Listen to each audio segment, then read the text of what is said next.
And we're live. You lot have been asking me to get Tom back on. I've got the man. He's given up his time, which I'm very thankful for. Here we are, man. Tom, what you saying, my guy? You all right? Yeah, all good, mate. How are you? All good. I'm good, man. I mean, I'm good as I can be where Arsenal's concerned. You know, the highs of defeating Manchester City 5-1. I don't need to explain to you the Newcastle game. And yeah, we're at where we're at, man. We're trying to win the Premier League. We're trying to do what we can in the champs. We're trying to end it with silverware. That actually is a great segment, man. Like, how are you feeling about Arsenal right now in this current climate?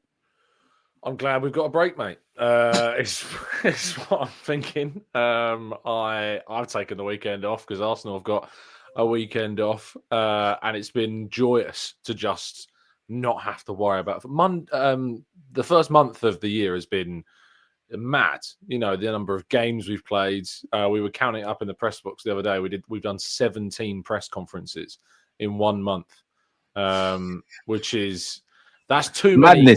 There's too many questions to ask Mikel Arteta, that is, to be honest. And even with 17 tries, people still aren't happy with their delivery. But yeah, it's been a manic month. And I think that the players of those that are still available to us that can be involved in training, you know, have needed this gap. And my feeling is that it's come at maybe not the best time in terms of it could have maybe even been a better time to get a break ahead of some of the chaos we've experienced recently. But if it was going to come, it's now here, and we're very grateful for it.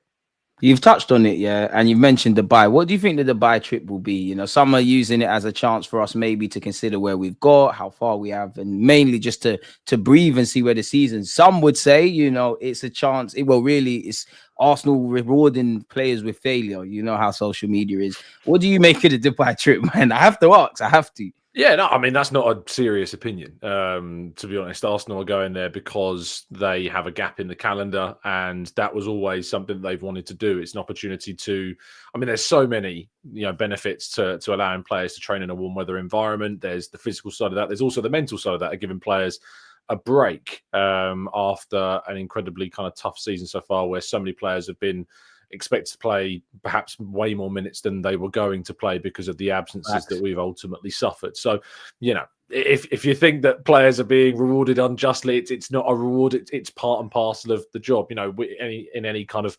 workspace, mostly in the developed world, you'll be getting into positions where you're like your company will take you away on a retreat. You know, it happens in every walk of kind of that professional level. So yeah, it's nothing to to be too suspicious. I feel like Arsenal fans have become incredibly superstitious this season. 1,000,000%, man. They're looking over their shoulder. They're thinking there's some ulterior motive with every single thing that's going on. Zubimendi is a smokescreen. Mikel Arteta is lying to us all the time just through malice and nothing else. We've got an incredibly superstitious fan base, but I try to keep myself on the ground, DG, to be fair. And that's why you're here, Tom, man. You know, you've done a lot for me in the game, which I'm always thankful for. And you know, whether you're right or wrong, you're open to new information and you stand in your opinions and provide a balanced view, which is a rarity where football content, actually Arsenal content's concerned. I want to kind of ask you a bit more on Dubai, and I think you're right. Anyone that thinks that's a holiday, for Mikel Arteta, it can't be and it won't be. And anyone that thinks training in that heat is a holiday, you'll be sadly mistaken. Yes, they will go to restaurants and do stuff in their free time, which every human does, but it definitely isn't. What do you think? What do you make of the injured players going there? Because yeah, I know they're with the squad, but they're not really training. You know, Bukayo Saka's rumored to be getting closer back to fitness. Benjamin White seems the most positive. Why do you think that the injured players have gone off to Dubai?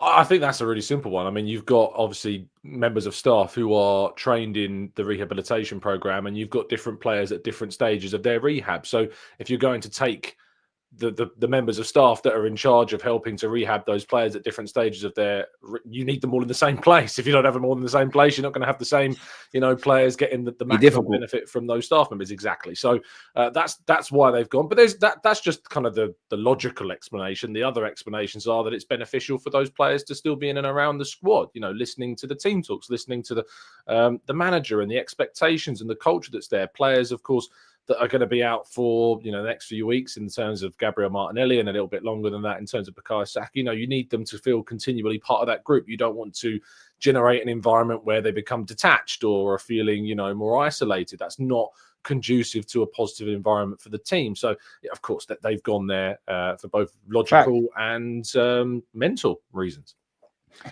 Are you hopeful of Saka being back this season? Obviously, you're no medical specialist, nor are you on the ground with Arsenal beyond obviously a job. But are you hopeful for Saka to be back? And if he is back, how much of a boost is that? Yeah, I mean, I've heard whispers of late March, early April. I think that's kind of what's been touted. But with injuries, you never know what's going to happen. He could have a setback today, and that might God change forbid. things. Exactly, touch wood. Muscular injuries are really unpredictable, and it's not the same situation with things like ACL, ruptures that have a pretty kind of logical timeline attached to them, barring any wrong turn. Muscular problems can be more unpredictable, as can joint issues. So it's why Ben White's taken so long, to come back from that situation. And the club are going to want to be careful. It's not. I know people won't like this, but being so far off Liverpool in the title race right now, careful, and with the Champions League.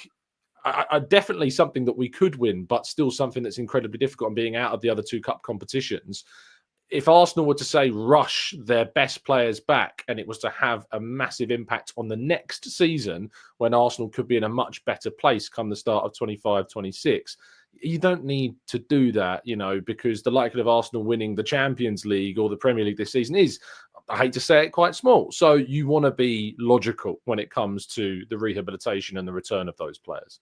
I want to harp on a bit more about injuries. Yeah, what's going on with Tomiyasu? Because you know me, I love the guy. Haven't seen him. It's got to the point where I don't even. Maybe I'm wrong, but when I'm listening to the press conferences, one question that isn't asked anymore is Tomiyasu. Like, where is he?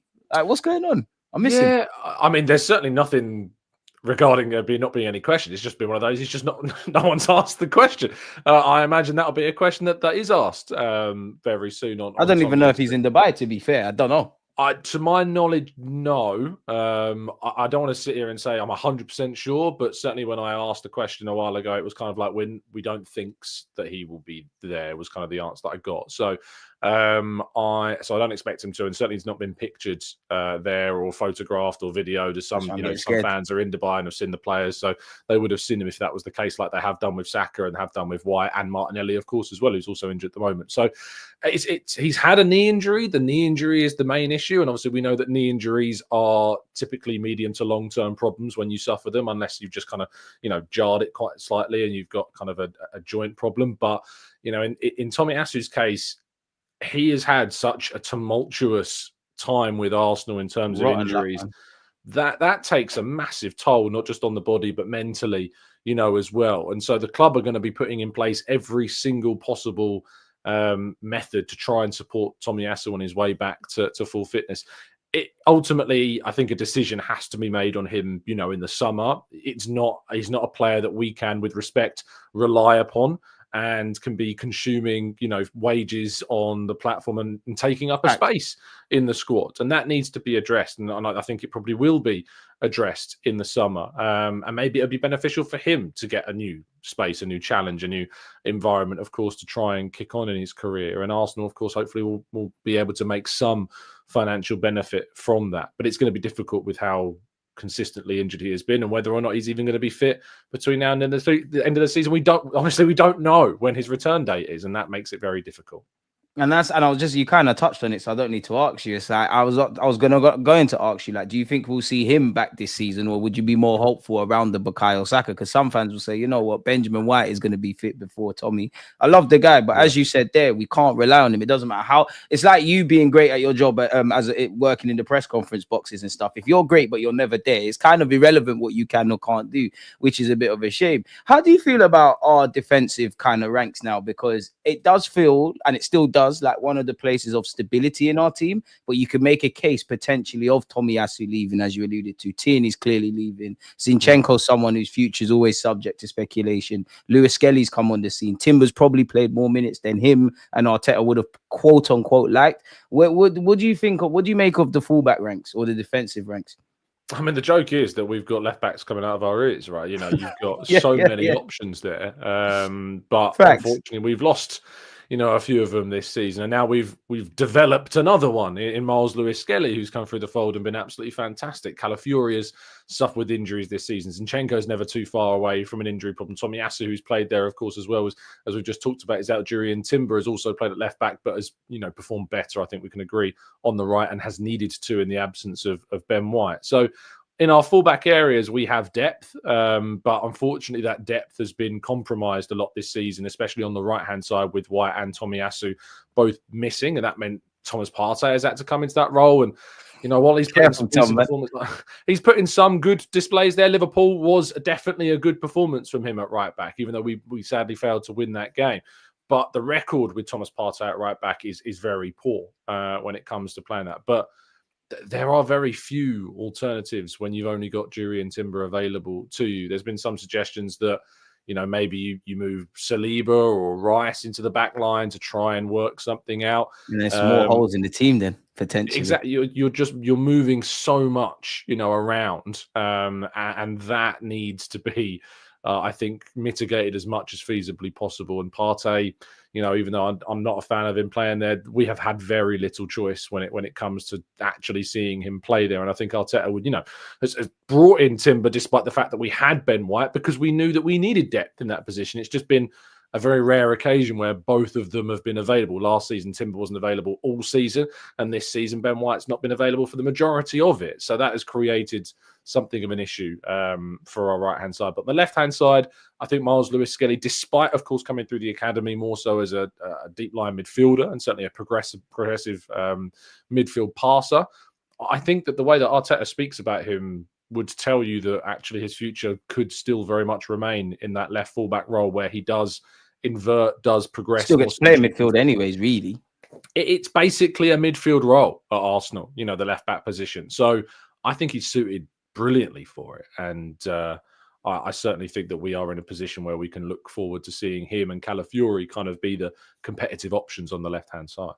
Do you think we'd bring in another fullback in the summer? Or another defender of sorts? Because I always say, the talk is centered around naturally a striker, a winger. Yes. We'll get on to it, but Zubimendi, a midfielder. And a lot of people slated me for it, but I'm not against another defender. My preference would be a Timber, Tomiyasu, versatile sort. But I do think there's been a couple of occasions where, especially as we've it looks like we're going to be through in the Champions League and we've still got games to play. I think in an ideal world, Arteta would have loved to have a Saliba or Gabriel not have played them, or potentially given less minutes. But where are you at with that? I think that I think what we will see is Arsenal prioritise the forward areas in the summer first, beyond anything else, and of course the midfield as well. Martin Zubimendi in that situation is in a very strong position from an Arsenal point of view for the replacements of Jorginho and potentially Partey as well. And I think for that reason, that the fullback area, if we see an opportunity, we might move. But I think the fact that both Ben White and Timber will be expected to be fit, the fact that Calafiori and Lewis-Skelly will be expected to be fit for those positions is a positive sign.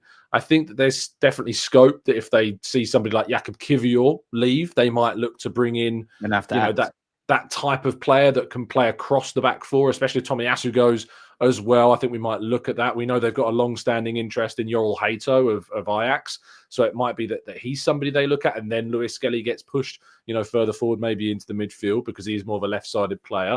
But if it is to be a fullback, you'd think it would maybe be more of a kind of a right-sided player than a left-sided player based on the depth and players that we have. I think you're bang on the money, man. And I think in the early weeks of the season, Arsenal fans or football fans for instance, Timber might have started, Benjamin White's going to struggle. He ain't got a future, yada, yada, yada. And then you see how condensed and how congested the fixture calendar list is. And you see why you need a squad. I mean, we've got some good questions at fullback. Now, obviously, there's probably a recency bias, but who's your first choice left and right back if everyone's fit now then? I used to say at the start of the season, if we had a Champions League final tomorrow, it would be White right, Timber left. That would be. I would have said that as well. But the way Lewis-Skelly has developed and shown his nous and intelligence and fearlessness, rattled the footballing world, really.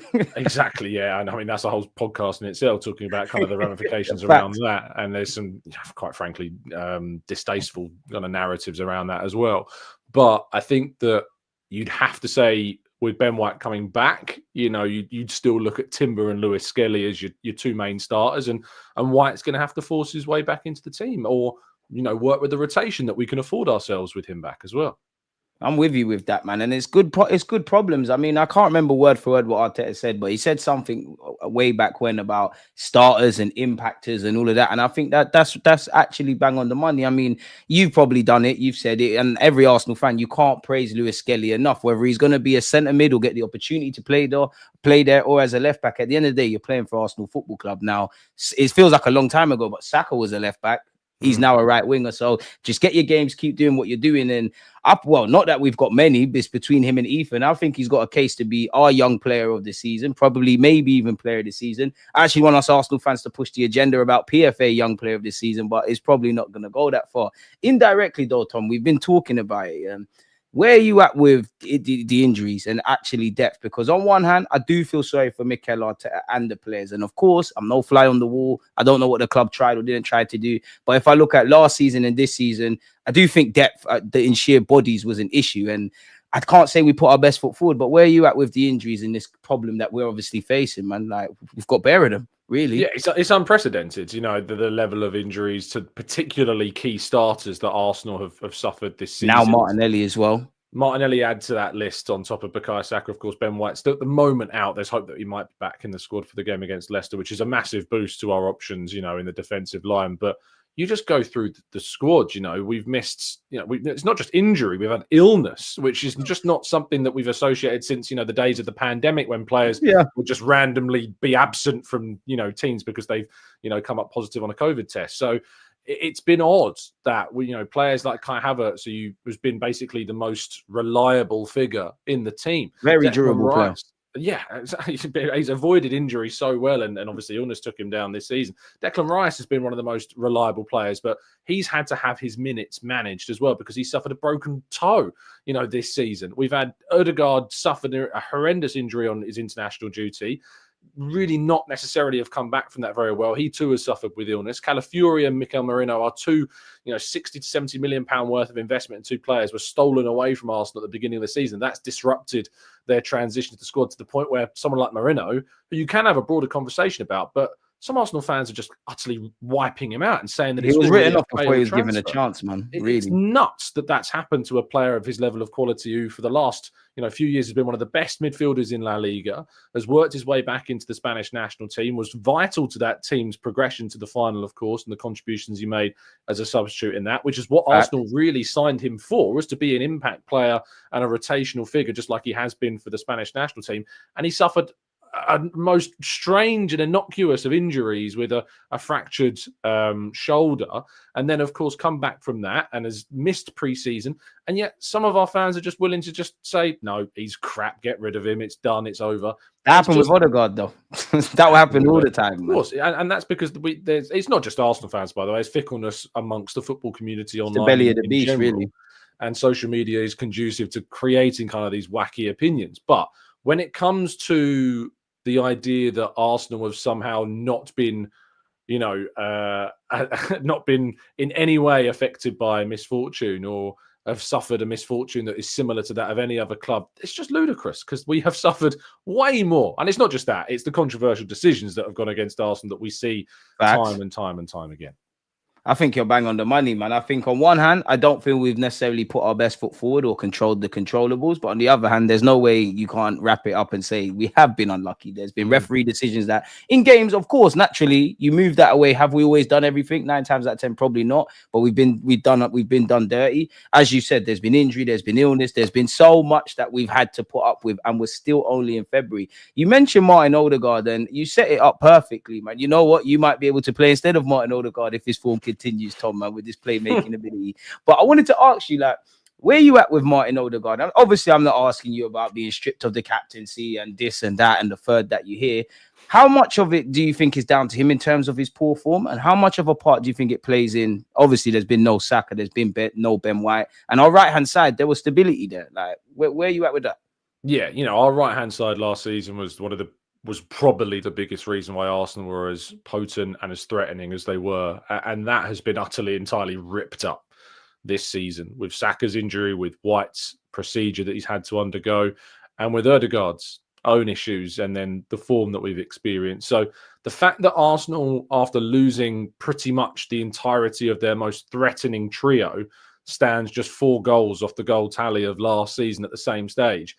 That's mental, really. It is mental. And goals have really been something that have been highlighted overall as a bit of a problem for our team. And, in the second half of last season, we went on a massive run and picked up some big wins. And at the same stage last season, there was obviously similar questions. And so it's going to take Arsenal to put in some big goal performances, like we saw last week against Manchester City, of course. Still can't believe it.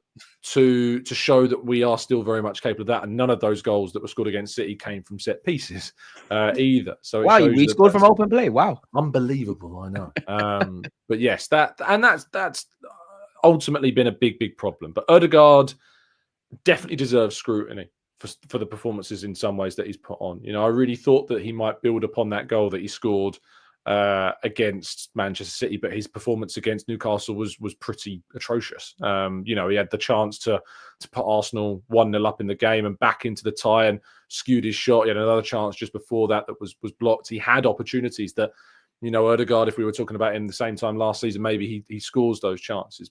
And he knows this. He's done interviews this season where he talks openly about exactly. He's talked openly about the fact that he needs to be better and his goal tally's not been good enough, and he's very self-scrutinizing in that. Obviously, he's got his personal life, which has changed quite dramatically this season, but that isn't an excuse, for the change of his form. But his injury and illness certainly has been something that you can point to and think that's disrupted his flow and his momentum. And it's very hard to get that back, especially when you're in a team that is so demanding and then so short of the players that you've been so used to playing with in White and Saka, that when you've come back from injury are suddenly gone and aren't there, and you're playing with these different players out of position. And football's about relationships, man. 100%. And so that he has really suffered as a result, but he also needs to do better. Do you think there's too much of a creative burden specifically on Martin Odegaard? I get it. He's in the 8.5, in the 10. I mean, it's Martin Odegaard. He's the most creative player we've got. But I do believe that because, as you said, he needs to do better, whether his key players are there or not. He knows he needs to do better. The man, he said it himself. But I also feel that if your creativity, quote unquote, is going to live or die by one player, when he has an off day, you're in trouble. But where are you at with that? Well, obviously, Saka was, I think, got the most assists in our team last season. Before his injury, was on course for potentially breaking that assist record in the Premier League set by Thierry Henry this season prior. It should have been lovely. I'd be shocked if he's going to beat that now. So obviously, I don't think it's solely, on Odegaard to be the creative force in that team. I think those numbers prove that point. I also think we've got a centre forward in Havertz that's very important to the way in which we create opportunities. So there's a lot of scrutiny, and rightfully so, about his finishing ability, but his collaboration and the way in which he sets plays up and creates for his teammates, as he did for Odegaard in that game against City, is also an important part of our team. So it's not solely on him, but there's definitely a big weight on Odegaard to be a creator. And when he's not on song in a game, you can definitely see the impact on the team, as a result. And I remember that period where he was missing. We did look pretty devoid of ideas. Everyone was crying for him to be back. It's football. Exactly. And I thought maybe Waneri could have been used more during that period, but the way in which Waneri's kind of come back from this recent injury, and the fact that he got that injury, I think, to a degree, vindicated maybe why he didn't come in so early in this season and why it's been a gradual process with him. But we're starting to see him now, and hopefully with him now definitely going to be starting games with Martinelli and Saka out at the same time, and Jesus out too, that hopefully Waneri can start to take on more responsibility as well. I think you're bang on the money, and I think on one hand I'm excited or scared about our attackers. I feel Kai Havertz, in my opinion, I actually think we've got as much lemon from Kai Havertz as himself. I feel Kai Havertz has, respectfully to his teammates, pulled a lot more of his weight. I think he's been a lot more reliable, and he has scored goals. That being said, I don't believe Kai Havertz in this current role is going to get us over the line. That's nothing to do with him. And I think that's on the club to sign a number 9, right? But to have Kai Havertz, who for me as well has looked knackered more than anything, has looked absolutely knackered, as you said, is a facilitator. And to be without your first choice wingers now, and to be relying on, as talented as he is, a young Ethan, it kind of does scare me. And it would be a romantic story as if in May we win something, but we'll have to see. I want to continue the theme about midfielders. Yeah, what have you made about Declan Rice in the 8, and what have you made about Partey this season in midfield?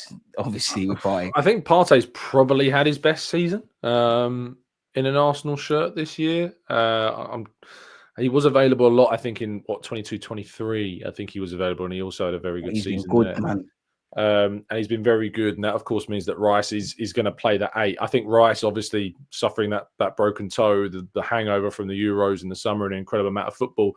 We're only just at this point at midway starting to see the best again of Declan Rice. He was astonishing against City, like ran that game. The engine he showed. That's the Rice that we have come to learn, is what he's willing to, and not willing to, but he's able, to give us.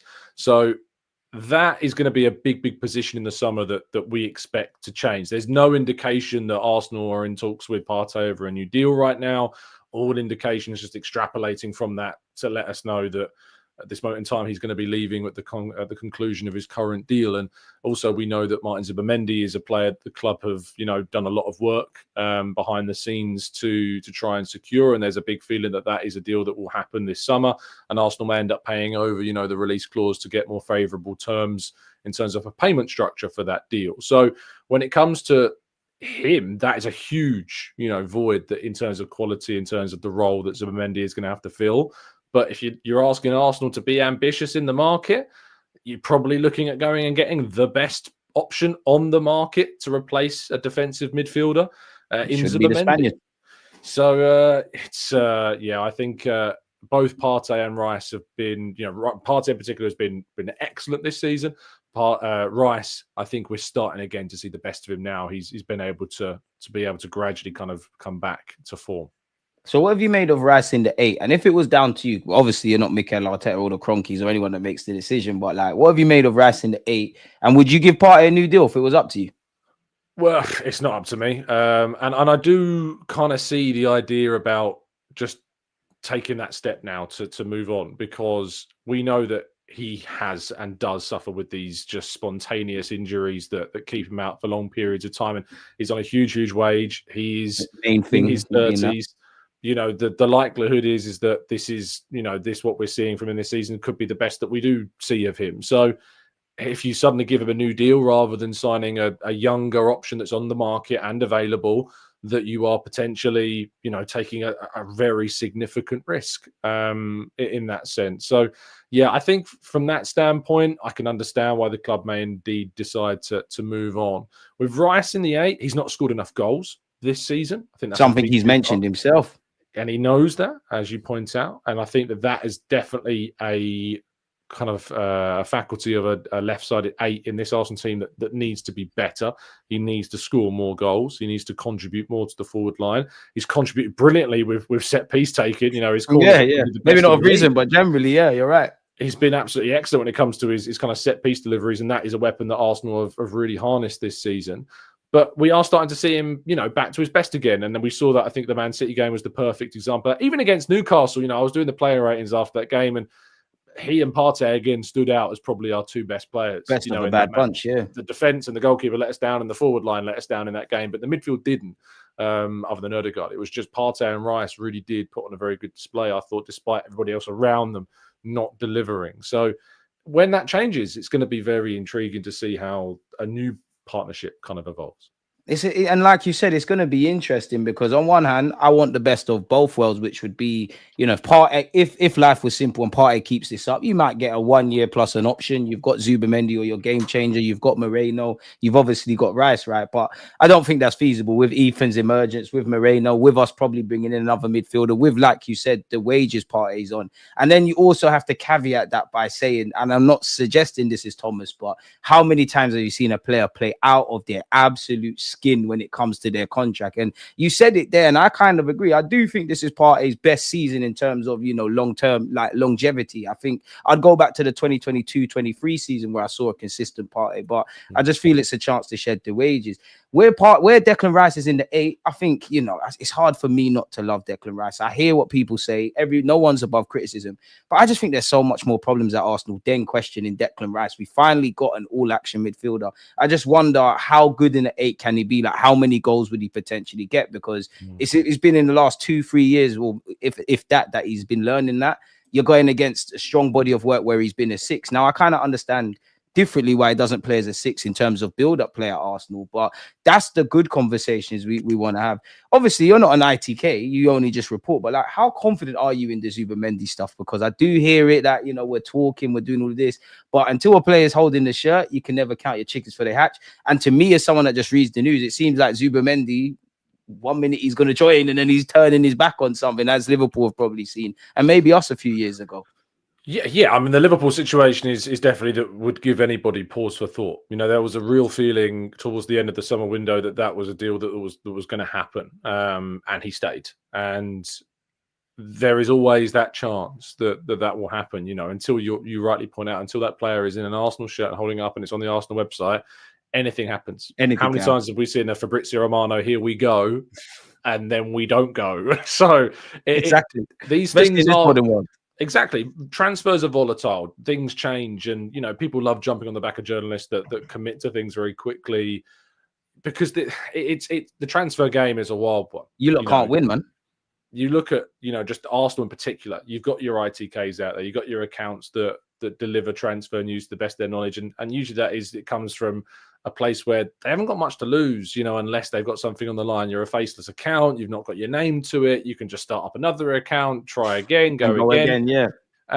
It's a game, and sometimes they genuinely do have their contacts. You know, I'm aware of, you know, high follow accounts that have got their links into specific players. Especially when we signed Partey, the ITKs were doing crazy stuff. Absolutely, and sometimes people go and, you know, acquire information through many means. But from, you know, someone who's been in the space for what, you know, a couple of years in terms of kind of the journalism side of things, rather than the content creation sides of things, everything that I've heard regarding the Zubimendi thing gives me a lot of encouragement. That this is something that, you know, I'd be fairly confident in saying that we've got a very, very good chance of seeing happen this summer. Arsenal have been, as we know, interested in the player for a very long time. I think the interest dates back, you know, potentially 3 years or more. Many years, really, at this point. And he's always been a player that's been very attached to San Sebastian and to Real Sociedad in particular. There is a lot of things changing at that club. Obviously, we've seen Mikel Moreno leave. We've seen a lot of players there, like Alexander Isak, move on. There's very few. Get on to him. You know, there's very few that stick it out. Mikel Oyarzabal has stayed there for a very long time, despite links to Barcelona and Manchester City. We're even linked with their sporting director. And Roberto Alaba is expected to leave, you know, in the summer as well. So there's a lot of change there. There's a lot of people that are leaving. And I think that Zubimendi probably recognises that this is the time in his career, in his mid-20s, where this is where you make that move. And if you make that move, it's got to be to a club where you're going to feel very confident. Mikel Arteta has very big connections back to San Sebastian, as we know, and to Real Sociedad in particular, and the people at Real Sociedad. And that puts Arsenal and Mikel Arteta in a particularly good situation to try and convince a player like Martin Zubimendi to join Arsenal. He's played with our captain, Martin Odegaard, at the club as well. Arsenal have interests in other former teammates like Alexander Isak, of course. The full T-shirt is free as well, Isak, if you're listening. Absolutely. And Mikel Moreno is here too, a player that he played with as recently as just 6 or 7 months ago. So there is a lot there that gives a big indication. And the biggest indication we've got is that Sami Mokbel, who initially broke this story and got the fantastic scoop, you know, has been very committed in the way in which he's reported that story, that Arsenal are set to land Martin Zubimendi. And then any of the subsequent digging I and others have done around it have only turned up similar kind of feelings. So, yeah, I'm confident about this one. I mean, and then it raises in question now. Typically, like, obviously, you're not an ITK, but you mentioned your confident Sami Mokbel things and whatnot. It seems like when a player is very close to joining one club, quote unquote, they're linked with another. So then when you see the Real Madrid hijack talks, which I'm pretty sure you must have spoken on, does that make you a bit uneasy, especially if Xabi Alonso goes over there? No, not really at the moment. You know, stories are written all over the world and names generate a lot of attention. And if you just have a look on things like Google Trends, it will tell you what names are doing the most hits for websites. Websites need hits. And that's got to be a top one, man. I remember I did a story a couple of years ago, which was based off of, I think it was Nicolas Pepe, me and a good colleague of mine then who's since moved on to other things, Bailey Keogh. We did kind of this panel piece about Nicolas Pepe and how much he was worth. And I think Bailey wrote something on the lines of we should be getting 40 million if we sell him. And that then got picked up and used as like Arsenal looking to sell Pepe for 40 million. It's nuts how these things It's crazy how the game works, man. The snowball is huge in this business. So one line of text in an article can get spun and turned into a whole different story. 10.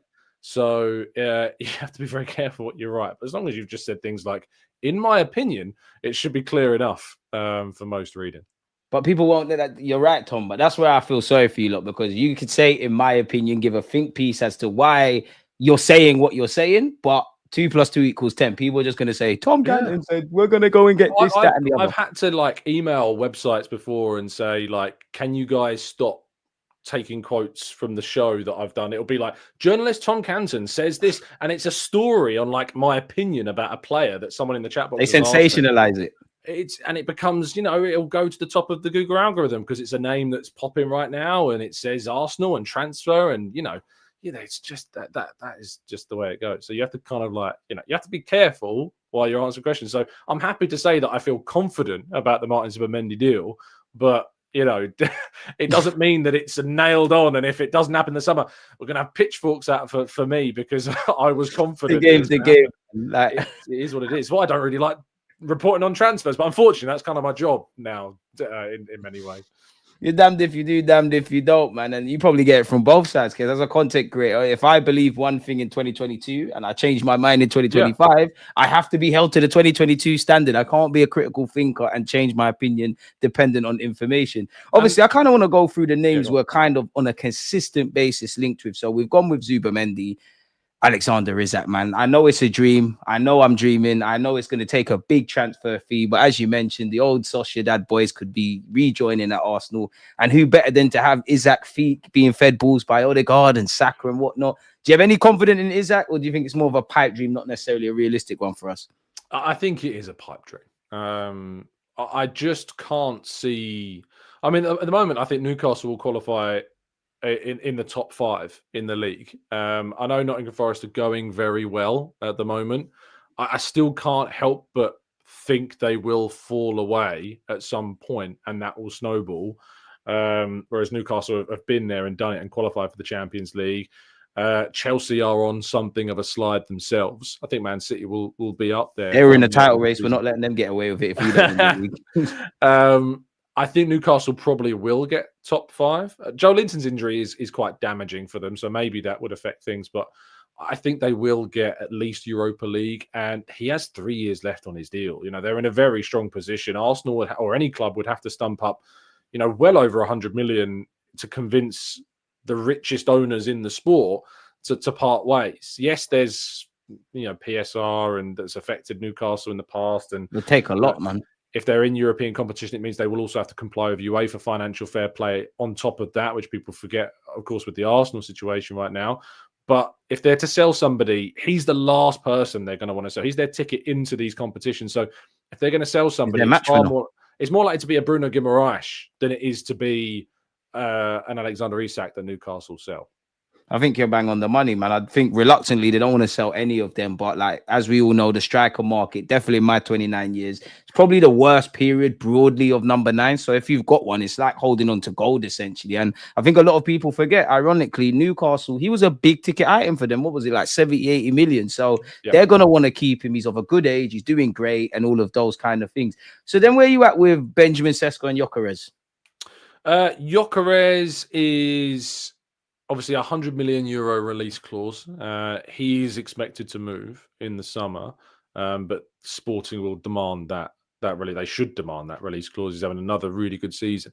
The issue with Gyökeres, and the reason why I think nobody moved last summer, the reason why he stayed there and nobody, because there's some interesting quotes I think out there, where Gyökeres kind of talks about the summer, and maybe even some surprise around how there wasn't really clubs coming in for him. And I think obviously we saw a lot of the big clubs not really spend. Liverpool and Man City didn't really spend. Man City have waited until January to bring in Marmoush to replace Julian Alvarez. So I think that boils down to the fact that he's playing in the best team in a league where there are only really two other competitors in terms of Benfica and Porto. With respect to the Portuguese league, he's having an excellent campaign, but we've seen players like Darwin Núñez have Carlos brilliant goal Vinicius and that. tallies. Vinicius is a great example. Renato Sanchez, Raul Felix, we've seen these names rise and fall. Some have gone on to do really, really well from the Portuguese league. It's not just to say that he won't, but I think the reason why we've not seen clubs like Arsenal be too overly committal is because there is that doubt. Whereas if you look at somebody like and he's 26, I think, years of age. Yeah, 26, 27, one of them. Benjamin Sesko has been a player that Arsenal have looked at, obviously, for quite some time before last summer, and then that led to interest at the beginning of the window. But Sesko wasn't able to be guaranteed things by Arsenal about, minutes, because they had Kai Havertz, and people will scoff at that. But that is the reality, that, we have a player that had a very good second half of last season. We shot ourselves in the foot with that. I mean, you can look back with the benefit of hindsight and say yes, but at that point, we'd not sold Eddie Nketiah yet. True. And we didn't manage to sell Eddie Nketiah until the end of the window for 30 million quid, which is a very good fee that we got. He then obviously signed a new deal. He was always happy to sign and stay with RB Leipzig because he knew that he was going to play. He knew he was going to be in the Champions League and you'll get that move. And he's going to get that move. And I think that he knows that Arsenal are one of the clubs amongst others that are still very keen on him. And he knows that interest is there. I think that Sesko is the better investment over a player like Gyökeres, because not only is obviously he doing it in a much more competitive league for a team that are not the dominant force in that league, his numbers in terms of kind of how clinical he is, in terms of how his finishing is, are better than Gyökeres, despite the raw numbers being less. He's nearly 4 or 5 years younger. So there's resale value as well. I think stylistically he suits Arsenal better in terms of kind of the way in which we play. I think, he's, for a tall guy, he's very technically adept at what he does. Some of the goals, if you go back and watch, physical specimen, man. He's excellent. And Gyökeres is that too, but Gyökeres has really benefited from those runs in behind and having more space in Portugal to play. And we saw that against Man City when the goals that he scored 2 were penalties, but the goal that he got in behind, was from space as he ran through. Those opportunities aren't coming up as much at Arsenal as I think. Sesko is more of a rounded centre forward in comparison. But most importantly, those finishing numbers are very, very impressive. I'm talking about numbers that are, nearly twice that of Havertz and, nearly 33% better than Gyökeres in terms of how good he is at finishing. So that is something that is the reason why Arsenal have been so very keen. What do you make of, because I know a lot's been said about Mikel Arteta and strikers, and, you do look at the amount of defenders. Obviously, in the 5 years, there's been different priorities, clearly. I think in the last 3, definitely the last 2, a striker's been highlighted. A striker's actually been kind of needed. But, what do you make of the role that's demanded? Because that's a lot that's being said. Is people say it's not a Mikel Arteta striker. I think Isak is. I think Sesko is. But what do you think he's looking for beyond, obviously, goals, whoever's going to walk in? Somebody that wants to play for Arsenal always is that they have to want to really be part of this Arsenal project and buy into what Arsenal are about. It's why Arsenal haven't moved for other figures in the game that people have been pining for a very long time, and that goes for other clubs why they haven't gone in for those players as well. I think that it needs to be a player that is not just about, as you say, the goal scoring. They need to collaborate. They need to link play well. They need to be able to showcase high levels of pressing energy in a team and dedicate themselves to pushing and pressing into those back 4 or back 5s that Arsenal will be coming up against. And they need to have the right mindset, and Arsenal do a lot of due diligence when it comes to that, and they need to be cost effective when it comes to kind of the market. Which Sesko is. Well. Which Sesko, I would look at his age bracket and potentially, a 70 million pound price tag. I think probably you are looking at the most cost-effective centre forward on the market for the quality that he does bring. Those that don't rate him, I'm sorry, I'm going to be very blunt with this. You've just not watched him. You've just not watched him enough. I'm with you. And I think that a player like Sesko will, I think, prove those people wrong. And I think looking at the bleakness of the transfer market for centre forwards. Santiago Jimenez was a player that was being talked about. He's gone to Milan for 30-something million quid. Osman's playing in Turkey with the greatest of respect. Vlahovic's contract's running down at Juventus. These are names that are always thrown with I've seen Arsenal fans suggest Vlahovic and be like, "Oh, Vlahovic," because he's not the highest paid player in Italy at £300,000 per week. Which, if you were to move to Arsenal, you'd probably expect a pay bump. Exactly. His finishing numbers are horrendous, like genuinely awful. He's got 0.06 goal per shot this season. He ain't kicked on since the initial links, like in 2022. Havertz's goal per shot's nearly 3 times better than Vlahovic this season. Which is the issue. If we're going to bring in a striker that's not better than Havertz at the primary job at that, it doesn't make any sense. So then where you at with the striker thing? Because before I ask you about the wide man, as much as I want Sesko and the dream would be Isak, again, I do think some Arsenal fans could be forgiven for, the club will say we tried, we couldn't get anyone. Fundamentally, we don't get anyone. Is it imperative we pivot to another target if you get Sesko? Like we need a forward going into next season for you? Yeah, I think so. Obviously, Jesus is still going to be injured. There's the expectation that he won't be back until, maybe the end of the year. Arsenal have to find that player. They have to find the player that is going to take them to the next level in terms of that position. Havertz cannot be, with all due respect, and I like Havertz a lot, and I've defended him a lot against, some ridiculous ridicule. He, for me, is not the centre forward that takes Arsenal to the title. Too much of a burden on his shoulders, man. I think that Arsenal can win a title with Havertz as their centre forward. And we saw that last season where we were 1 win away from that being a reality. And you could pinpoint a load of points throughout the season where had something different, West Ham at home won the league. So I think that shows that you can win one with him, but the chances of it are much lower if it's him over, say, somebody else. And I'm not saying that Sesko comes in and does that. I think Sesko is the type of signing you do to become your own version of a world-class centre forward. Salah wasn't Salah when he joined Liverpool. The Salah we know now and have known. It's about trajectory. It's about signing somebody that's on the up. So I don't want a project. So I never wanted to entertain the Rashford situation. I'm not on that at all. Thank the Lord we didn't do that, man. Exactly. Arsenal need players that are on the rise, not players they need to revive. That's the way in which Arsenal should be. Damaged players, essentially. Exactly. Which is a shame. So where are you at with Nico Williams? Because these are not. I'm just trying to go through the ones that are like Zubimendi, Sesko, the ones that are always linked with us, where it's fair to say there must be some interest.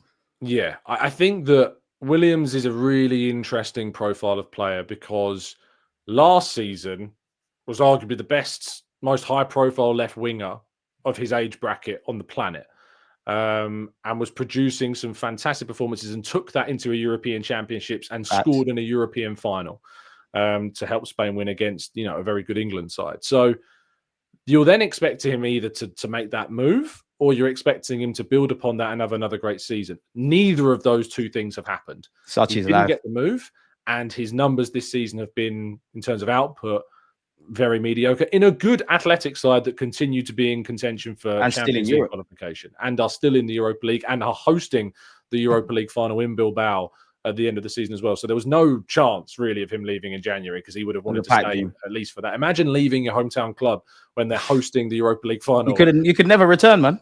Absolutely not. So that was never, ever a situation that was on the cards. I think that when you're looking at him as a signing, financially, it could be a very good deal to do because the release clause is, I think, just around over £50 million. In that region, yeah. For Arsenal, which for a player of his age and profile, you tend to see Mudryk level money, Anthony level money being paid for players that it's the going rate now are no guarantees. So it is a release clause that would have to be paid, or a buyout clause that would have to be paid up front, which, as you all Spanish buyout clauses are. Of course, Arsenal could look similarly to what we expect with Zubimendi to maybe pay more and negotiate better terms. And Arteta really does like Williams. He's a big fan of Nico Williams, and they may indeed return for him. But the priority will be centre forward and central defensive midfield for the summer as priority targets.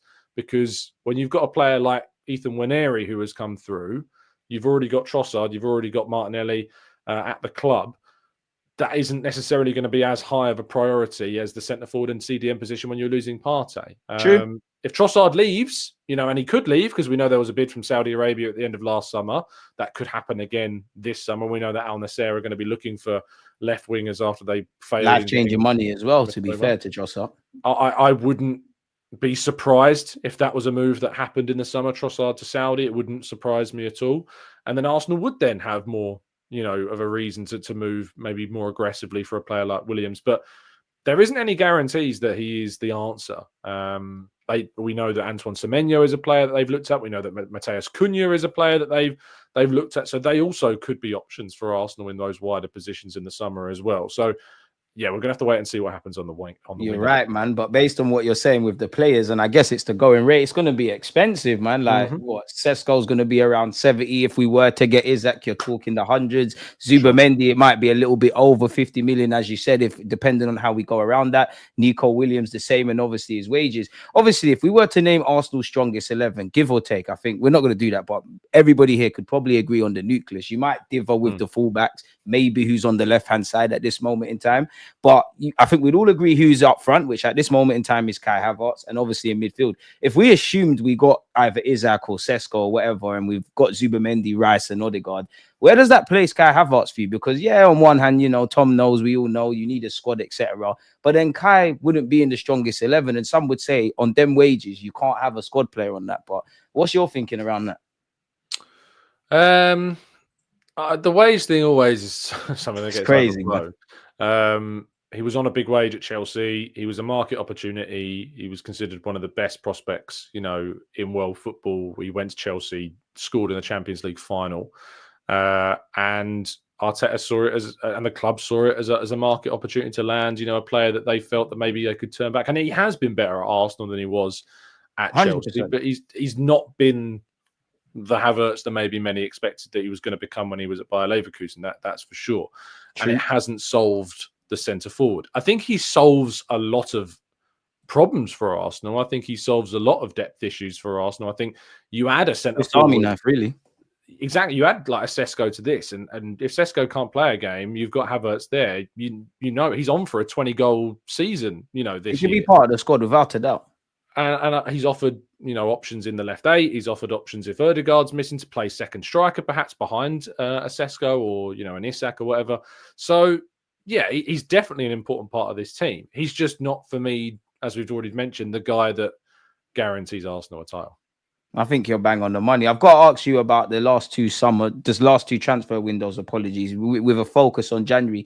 Do you think, one, we've dropped the ball a bit with what we've not done in the last two windows? And where do you look at the January market? Because admittedly, I thought surely with Gabriel Jesus and Saka's injuries, I know it's difficult to do business, but surely. And then you look at the Watkins bid. So where are you at with Jan, man? Yeah.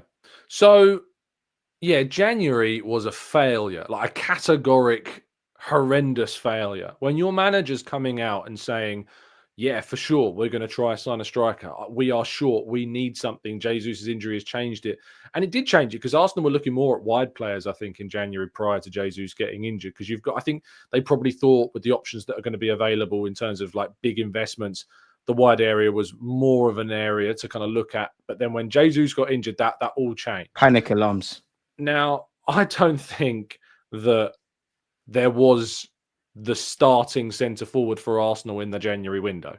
I think Watkins, obviously, as we have come to learn, was a Villa idea more than an Arsenal idea. And that I think Villa recognised that they've got a young player here in John Duran who could be their striker for the foreseeable future. Arsenal are in need of a centre forward. Hey, we could get a big money fee out of Arsenal if indeed they're open to that discussion. For someone turning 30 as well. Arsenal are open to that conversation because he's a player that Mikel Arteta likes, but they were only ever going to be willing to do that deal on their terms and for an amount of money that they felt was, acceptable for a 29-year-old. And for the record, I think I'm right in saying this, and someone said this to me the other day, and I've not seen anyone come back to me to say it's wrong. The bid that Arsenal offered, which I'm told was 40 million plus add-ons, is a record for a Premier League club offering for a 29-year-old fellow Premier League player. I don't know if it's just strikers, but a 29-year-old, Arsenal offered what would have been a record for that specific age category of player. So let's not kind of sully the offer that Arsenal wanted to. I personally was uncomfortable even with that, being offered, because I don't think that Watkins is the answer to Arsenal's problems. I think he certainly would have come in and had an impact and helped us, but I don't think the needle is pushed as much as it needs to be Surely there's the signing implications on bringing Sesko and them players in as well in the summer. There is one the bid that at the amount of money that Villa wanted for him, or even because people think, 60 million, that gets the job done. That wasn't the case. 60 million, to my knowledge, was what started the conversation with Villa. You know, that's kind of the figure they were willing to have conversations around before you. Oh, so they wanted more. This is trying to take us to the cleaners, man. They really are the villains. This is the misconception: is people think that it was 60 million and done. To what I know, that wasn't the case. 60 million was what they wanted to have a conversation around. It could have led to them wanting more. It could have led to them wanting a lot of that up front if it was to be that. People think that football's so binary and it's just numbers. It's 40 million or 60 million. There's so much more nuances to this that meets the eye. So no, I think that Ollie Watkins would have been, and I remember I was sitting in a hotel in Girona with Sam Dean and Simon Collins when it broke. And obviously, all three of us then suddenly are frantically on our phones, and our desks are contacting us, trying to get. Did you think it was nonsense at first? No, because Secret Scout is very good when it comes to when they come to kind of getting stuff. They were wrong about the offer, and I actually think that it's quite stunning how there's not been more closed analysis on the reporting post that kind of leak. I think you're right. Clearly, they got some good information that Watkins was a player that Arsenal were interested in. I think where the wires or where their source has come in is that they've heard that Villa are willing to cut, or they've heard of this 60 million figure. Because if you remember the tweet that went out, it was like Arsenal have made a bid in the region of 60 million. And then it came out that bid had been turned down. And actually the time of when that bid went through as well. And the timing of when that bid was on, David Ornstein revealed, was on Monday. I was told on that Wednesday that Arsenal had not bid. I was sitting in the Girona Stadium and I was speaking to a contact of mine and they said they have not bid. And I tweeted that out, as soon as I got that information that Arsenal had not bid on that Wednesday. And so from that perspective, it was a case that everyone had suddenly thought Arsenal have pissed off Villa. That was never the case. Villa were just frustrated that it came out at that point and that it had come out. Naturally, they got a game on. Exactly. And the whole John Duran situation was going on and it progressed because those talks with Arsenal were, if you think the bid's on Monday, those talks were going on way before Monday to then start. This is how football works. Where Arsenal were putting kind of an informal proposal to Villa.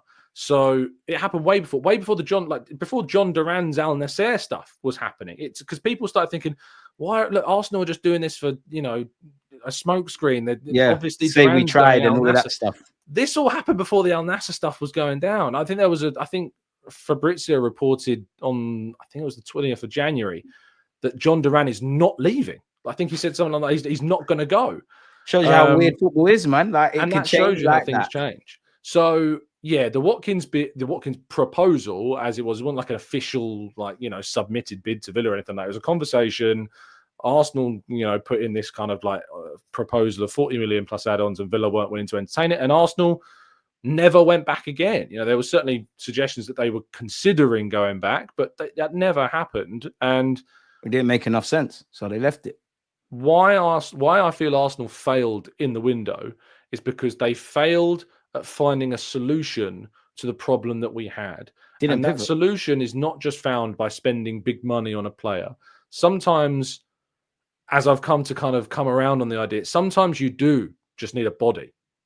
And when you sign a body, and I asked Arteta this, I said, does the January window sometimes lower or loosen the threshold of the quality of player that you go for? And he said, hopefully not, was what his answer was. We always have a stand and we're not going to sign just bodies. Bodies don't help. I slightly disagree, and I think actually a body may have helped. People will scoff at names like Alvaro Morata, who went on loan to Galatasaray. But if you're in a place of desperation, Morata would have helped isolated to that. In general, I'm not having him, but we needed that. People aren't going to have that, even and they're going to laugh at that. But if you're in a Champions League final, I'd rather I got Morata coming off the bench than Sterling coming off the bench to change a game. You're not alone. You're not alone. So I think, and it's not just him. He wasn't the only option. I think there were players. I think you could have looked into maybe making the Neto deal. Paying a couple of million quid to Bournemouth, getting around it, permanent, going to Brighton and saying, we'll take Evan Ferguson. There were reports that West Ham were concerned that Arsenal might, rival them for Ferguson. I don't know if Brighton would have done that. Our relations with Brighton, with the Caicedo stuff, aren't the best. I don't know if they're not in terms of the relationships, but certainly that whole Caicedo thing didn't go the way Arsenal hoped it would, and certainly the way in which Caicedo went and behaved during that January window, the statement that he made, I'm not sure helped the relations either. Completely got in his head, man. And so I think from Arsenal's perspective, I don't think Arsenal failed because they didn't sign a 50, 60, 70 million pound striker. I think Arsenal failed because the people behind the scenes didn't find the solution that we needed when there perhaps was options there in the short term in terms of a 6-month loan deal for a player in Europe. Andre Silva moved from RB Leipzig to Werder Bremen. He's banging them in for Juventus, and he's not someone I'm keen on. Kolomoani is the perfect example. Again, I don't know if he would have moved because he's come in and been given starts over Vlahovic immediately. That wouldn't have been here at Arsenal. That maybe that wouldn't have been available for Arsenal. So I question whether or not that was viable. But Arsenal could have certainly been more aggressive at the start of the window, maybe for a Kolomoani than they. But his form for PSG was poor. No one expected him to have this turn of form that he's had since moving to Italy, but he would have been an option for us. And he definitely looks like an option, Tom, man. So then how do you look at it then? Like, do you think because of the window being a quote unquote failure, which I agree with, like, is it because we ain't got a sporting director? Like, have the people above Arteta failed, or is it a case of everyone collectively has to share this L? So Jason Ato has stepped into that role. And if you ask Arteta, as I have, I said, has his role changed at all since Edu left? And he says, no, it is Jason. Jason is all about that position.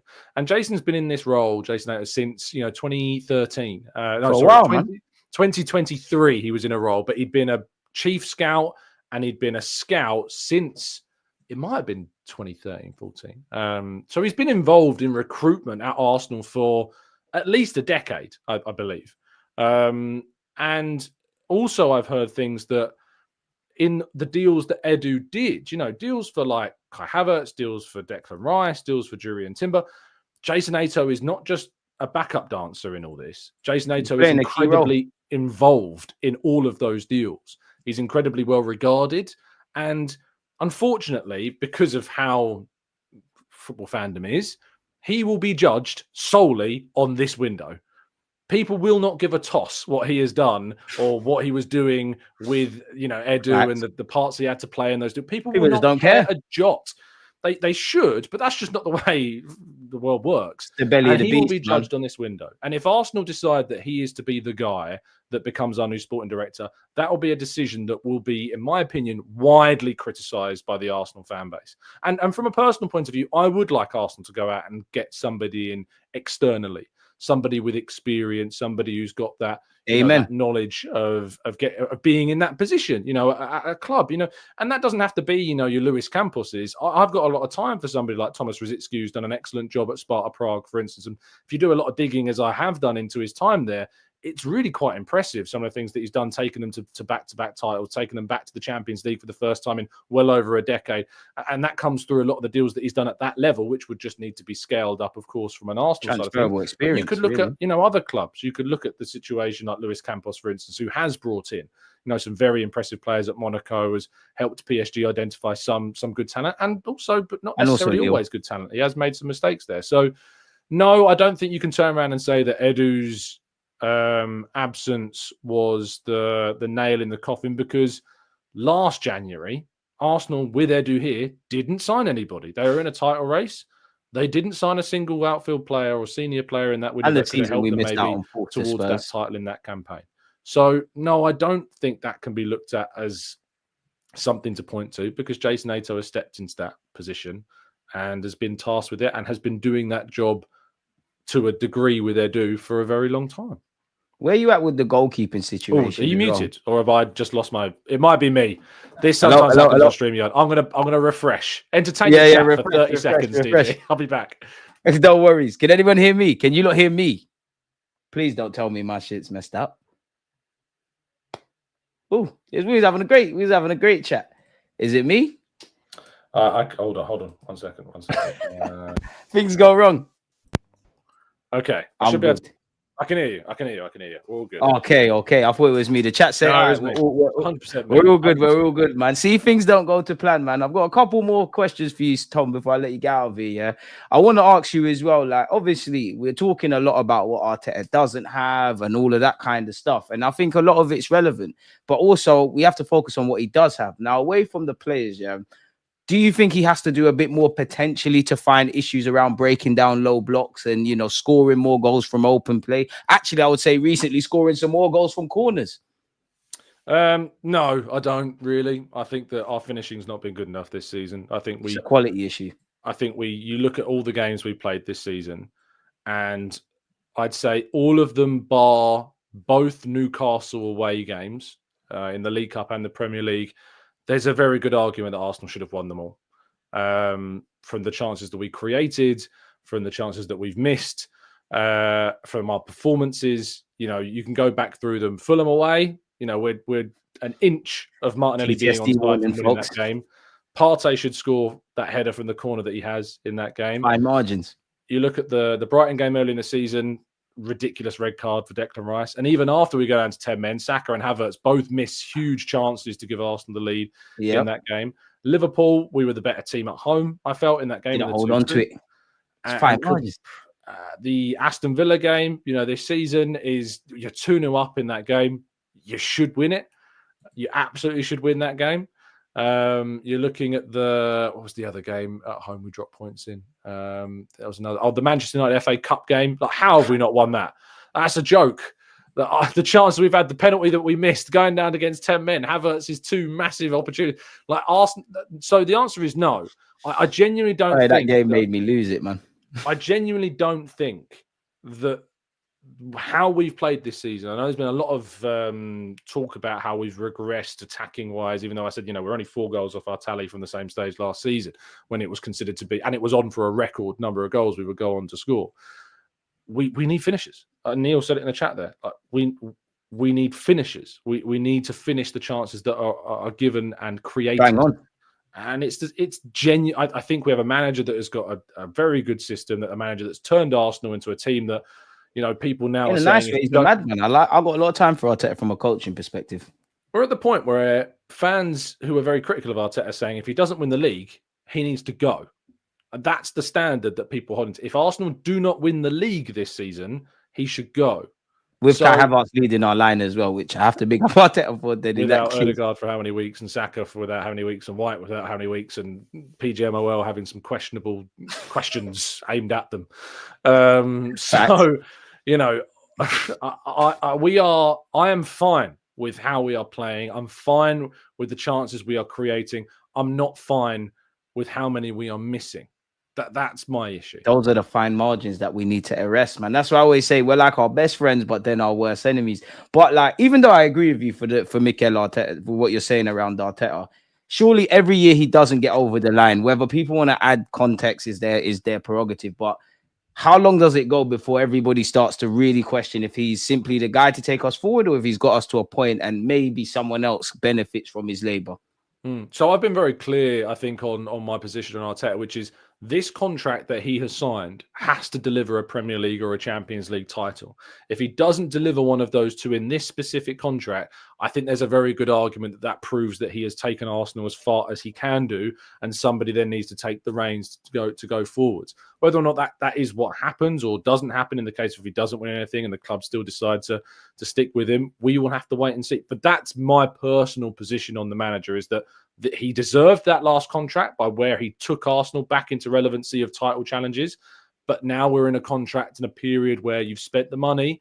Yes, we need some more. And I think he deserves to be backed, but we have to back him. We backed him to this point. Why stop now? Whether you agree with Arteta or not, like at this point, the Cronkies have committed to him now. Like, you've given him a new deal before the ball's been kicked. He's taken us from 8th, which some of it was his own making. The vast majority, he inherited a mess. He's taken us to, like, again, I'm not one to harp on about the best team of 2024, but the stats and all of that jazz is out there. There is a good crop. There's a good root of what we're doing. For me, it's just getting over the line. And I think you said it there perfectly. If you don't do it within this contract stuff, then question marks. I've got no doubt Arteta is going to be a great manager. You know, he's in the baby years of his managerial reign, but we're getting to that period now. And my thing is like, how much more stamina and motivation, as Wenger used to say, can you have, especially for these players that have come up short in probably this will be the last, 3 years now. We need to get over the line. And that's where, for me, I have to judge everything a bit harsher because of that. I do think without context, we could have done better in a lot of the cups since we've won the FA Cup. And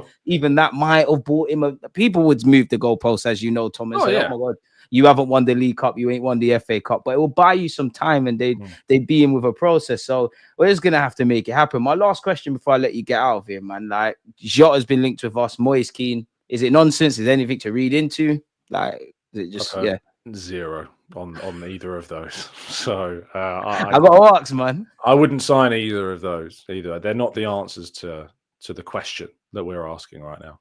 I think you're bang on the money. And as I always say, especially around January when we're desperate, when you're hungry and you're dying of hunger, anything you put on the table looks appealing, innit? So we're going to have to see. But Tom, again, man, big arcs you being here, man. I appreciate you. Let people know they can find you. I can't imagine they need to, but yeah. Thanks, man. Always a pleasure to chat with you. You can find me 8 a.m. every single morning on the Gooner Talk. And you can obviously find all my written work over at the football.london website. Again, people, follow his socials, follow the YouTube channel, the Gooner Talk especially. I'm always listening. If I missed the 8 a.m. show, I'm listening to it in the gym. Obviously, if you're too lazy to actually listen to what Tom said, then it's a good thing that his YouTube channel is in the title. So go and show him some love. Hit the sub button and do that, man. Let's support our own, man. On that note, though, Tom, let me know when you need me back on your platform. Big up yourself for tuning in. Man. Gonna let you get out of here, bro. One love. Have a good one, man. See you later. Come on, peace.